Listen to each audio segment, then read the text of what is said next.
बुनियादी चीजों खरीदने के लिए थैले भर भर कर नोट दुकान पर ले जाना पड़ता। केले का दाम इसलिए कम नहीं है कि केला देखने में अच्छा नहीं था कंपनी 5 लाख, अब वो कहेगा कि हम इसे 20 लाख में बनाई और इसका प्राइस रखा 5 लाख रुपया।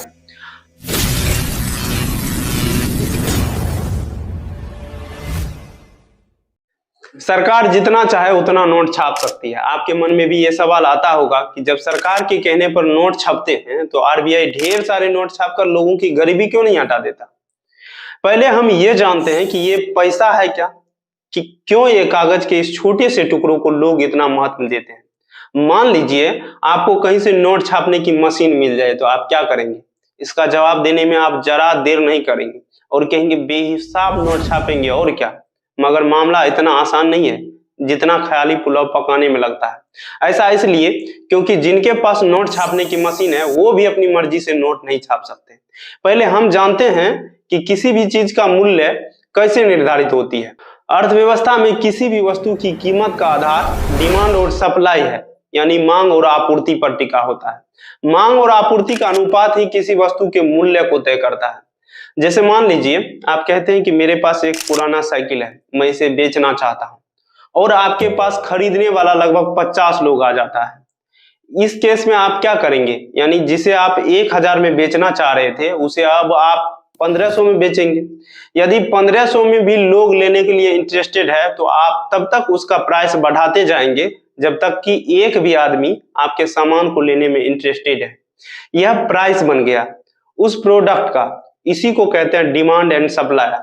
आप किसी फ्रूट के दुकान पर जाते हैं और आप देखते हो कि अनार का प्राइस ज्यादा है और केले का कम है। केले का दाम इसलिए कम नहीं है कि केला देखने में अच्छा नहीं है और अनार बहुत अच्छा है, बल्कि यहाँ पर अनार का उत्पादन कम है और मांग ज्यादा है। वहीं पर केले का उत्पादन ज्यादा है और मांग कम है, इसलिए केले का प्राइस कम है। आप कभी कभी देखते होंगे कि टमाटर का प्राइस 200 रुपये किलो हो गया। इसका मतलब ये नहीं कि टमाटर में अब ज्यादा पौष्टिक तत्व आ गया, बल्कि इसका डिमांड ज्यादा हो गया और उत्पादन कम हो रहा है। इसलिए जो आप दिमाग साइकिल बेचने में लगाए थे, अभी यहाँ पर टमाटर वाला भी वही फॉर्मूला लगा रहा है। एक कंपनी ने 500 कारें बनाई और इसका प्राइस रखा 5 लाख रुपया। अब यहाँ पर जिसके पास पैसा होगा वो जाकर कार खरीद लेगा और जिसके पास नहीं होगा वह साइकिल या पुराने गाड़ी किसी से भी काम चलाएगा। अब आपका सवाल यहाँ जो हमेशा दिमाग में आता है, सरकार ने खूब पैसा छापा और सबको 20-20, 25-25 लाख रुपए बांट दिया।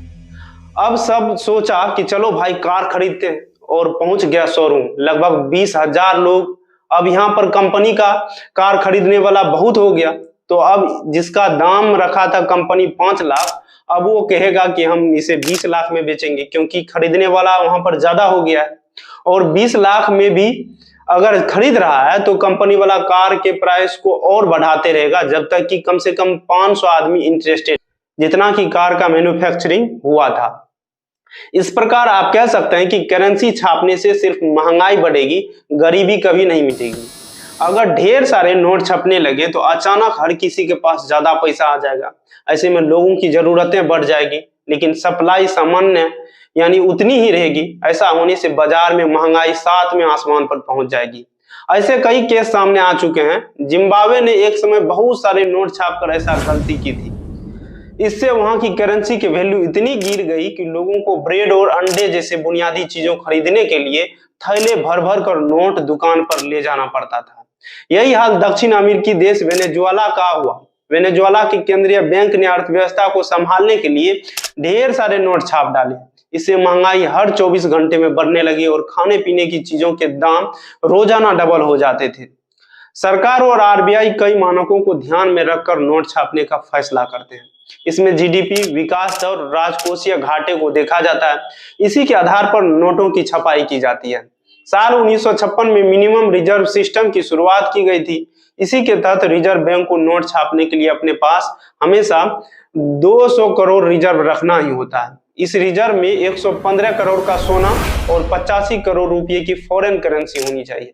ऐसा इसलिए किया जाता है कि किसी भी हालात में रिजर्व बैंक को डिफॉल्ट ना घोषित करना पड़े। गरीबी तभी मिटेगी जब देश में उत्पादन बढ़ेगा।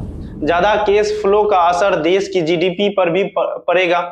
क्योंकि नोट छापने के लिए आरबीआई को विदेशी मुद्रा और सोना रिजर्व रखना पड़ता है।